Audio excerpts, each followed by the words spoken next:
To learn to live the off-grid lifestyle and to be inspired to live your dreams, click subscribe so you don't miss anything. Click the bell notification. It's all free. So today I thought I'd talk about why so many people tell me each day they can't live off-grid for different reasons. And I wanted to explain some things. But before I do that, I told you a while back that we've been collecting all kinds of walnuts. Actually, right here in front of the house is a walnut tree. Then we got one just over here in the corner, right somewhere around there. That's a walnut tree.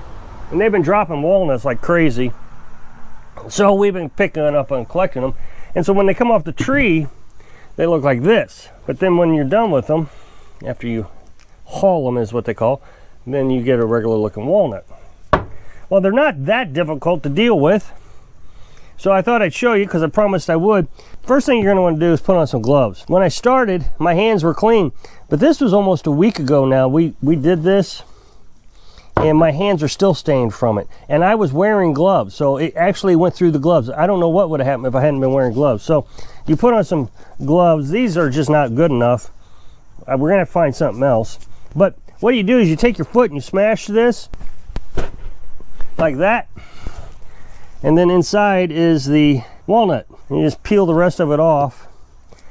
And what I did was I took a concrete block and I rubbed it up against the concrete block to get all the skin off of it. This is what everything gets stained. You can see my fingers are starting to get stained right there. Put this in a bucket of water or a pail of water, whatever. And if it floats, then it's bad. It means bugs have gotten into it and is eating the walnut, the good stuff, and there's an air bubble in there. But if it sinks, then it's good. Then when you're done with that, you have to wash this a lot. I probably used 10 buckets of water trying to get these clean, and they still was getting stuff off of them. After you wash them, then you put them in some sort of netting like Carolyn has done here, and you hang them up for 2 weeks, and then you can eat them. We still got a little bit more to go before we can eat them. Walnut trees are really pretty inside. We've got, I don't know, I think we got 4 walnut trees on our property. And I've cut some down that were dead, and we've been using it as firewood. But inside is just the most beautiful brown that you can imagine. I don't think I got any up here. Once you cut one, you'll know it's walnut instantly. So that's how you do walnut. I'm really excited about snacking on these one night instead of popcorn. So I recently made a poll question, and I asked a question, actually I made 2. Do you want to live off grid? And the majority of the people said yes, we want to live off grid. And so my next question was a follow-up question. What's keeping you from living off grid? So the options were, I'm too old, because I hear that a lot. I'm just way too old. My spouse won't let me. I get that one a lot. But the one I never really hear is, I don't have the money. But in the poll, more than 50% of the people said they didn't have the money to start living off grid. So I wanted to address some of these things. Let's talk about age. Of course, I guess you would consider me pretty young. I'm going to be 50 this month. I feel it in my arms and back some days. All in all, I think this is actually getting me in shape. As a matter of fact, one viewer that I was overweight, so I posted, do you think I'm overweight? And I think 95% of the people said, no, you're not overweight. I'm not overweight. I Googled it when they said that, and I'm right at where I need to be, 5'11".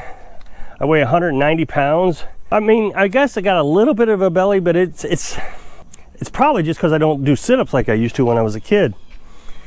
But when I was in high school, I weighed 115, and then when I got out of the Navy, I weighed 130.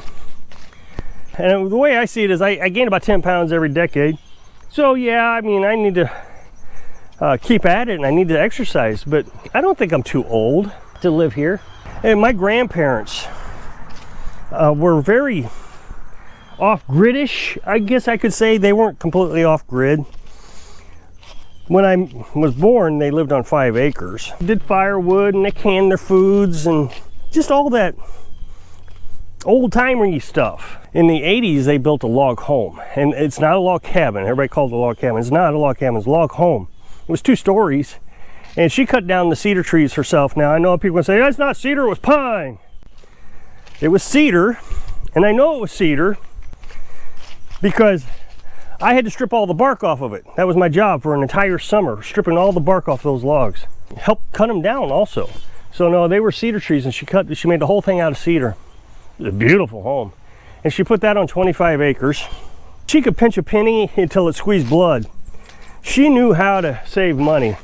I would think if she knew what solar panels were today, if she was alive today, and if she knew what they were, if somebody explained them to her, and if she knew that they're as cheap as they are today, and they're really cheap. You can pick up a panel for 70, 80 bucks, 100-watt panel. So, I mean, they're really coming down in price. Even 20 years ago, I spent, I think, $350 for the same panel. So they're coming down in price, and so they're cheap. So if somebody would have explained that to her, I think she would have actually bought solar panels and gotten off the grid. I don't know if she knew that you could can meat. I don't know if she knew that. She canned everything, but I don't ever remember her canning meat. They cured ham. So, I mean, they were really off-grid-ish, and I think if they could have just went that little bit of extra step, they could have been fully off-grid. But I think she died when she was 85 years old, and they were still cutting wood that year. Of course, she wasn't as mobile as she was in her younger days when I was a little kid and I had to go out in the woods with them. But she sat there and used a log splitter.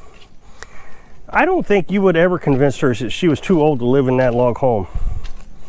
It was her dream to live in that log home. It was her dream to be miserly, save money, and somehow I fit into her mold. I don't think the age is a problem. Living off grid keeps you healthy. I'm sure of it. You're eating healthier, you're working harder, you're always active, and you're happy. There's no stress. So another one of the options was, I don't know how to live off grid. Now, I did expect that one to be fairly high in the polling arena, but it wasn't as high as no money. I have a video actually on how to run solar panels, and I'm going to put a link to that at the end of this video. I would appreciate it if you would watch that video, even if you've seen it. You know, you can go do dishes or do one of your chores or whatever. Let that run. That gives the algorithm some information that you like this video. I teach regularly how to hook up to solar panels. It is not complicated. You don't even have to know anything about electricity. If you just follow those steps and play with it, you buy an $80 panel, you buy a charge controller, you buy a battery, and you buy an inverter. All of it's fairly cheap. Let's say under 500 bucks, you could have a solar system, a panel running off solar.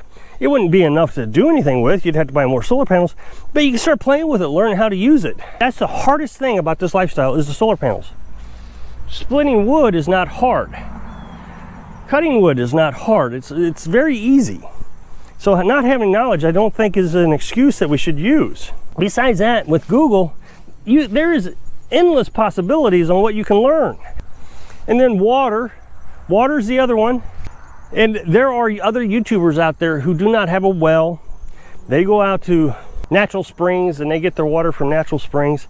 Of course, you can always dig a well. Okay, my spouse won't let me. That one I struggle with. Carolyn and I are very compatible. Of my past relationships, Carolyn and I have very similar ideas about life, where happiness can be found here, right here. We don't have to go looking for it. It's always here. We're always happy. Carolyn and I don't fight at all. I mean, the other day we were getting aggravated with each other. We brought up a conversation and I didn't agree with her. We acknowledged that we were getting aggravated. We were able to address it and get past it and come up with solutions. You don't have to be angry and yelling and screaming. So we're very compatible. The chickens give us pleasure. We come down every evening, we let them out, let them walk around. My ex-wife and I weren't compatible. Yet I was able to convince her that some of the off-grid concepts was good for her. We could reduce the electric bill. That gave her more money to spend on the things she wanted. So what I did was I said, can I have a solar panel? And we studied it and researched it and worked it. I mean, she was okay with me having a solar panel. And so eventually I could kind of call myself somewhat off grid. It was a start. And over time, she got used to the idea and she started, I don't know, going along with the idea. Now, the only reason we didn't fully go off grid was we had a child and we homeschooled. So we had to have computers and access to libraries. It was really my decision that we weren't going to completely knock off the grid. But I think if our child had been grown, that we could have done it, and we were not compatible. That's the only thing I can suggest, is just piece it together one little piece at a time and show that, yeah, that look at this. This is great. Now, another one of the options was we don't have the money to live off grid, which is very interesting because Carolyn and I don't make a lot of money. And when we bought the place, we weren't making any money. So the money I don't understand. See, when somebody says that, I always think about when I was smoking. They say, why don't you go get the patch or, whatever. And one of the things I always tell people is I don't have the money. And of course their response is, well, if you quit smoking, you would have the money. Same thing with living off grid. It's cheap living here. We don't have any bills. If you're paying rent or a mortgage, that's taking a lot of money. Here it doesn't take any money. The firewood in itself, to me, is the most valuable thing we have. I don't ever remember heat being cheap. Every place I ever lived, heat was always expensive. And I would hate to imagine what it's going to be like this year. What I would suggest is start cutting back on everything. Cut back on electric now. If you get your solar panels, if you can do it for under 500 bucks, get your solar panels, start cutting back on electricity. That way you don't have to pay the electric bill. You can take that $50 a month or whatever it is you spend on electric and apply it to your off-grid life. You could do this. So again, I'd like for you to check out this video right here in this card here. If you have watched it, go ahead and just run it for me so they know that you liked this video, the algorithm. So I hope I can inspire you to figure out how to live off-grid if that's what you want to do for your dream. Thanks for watching.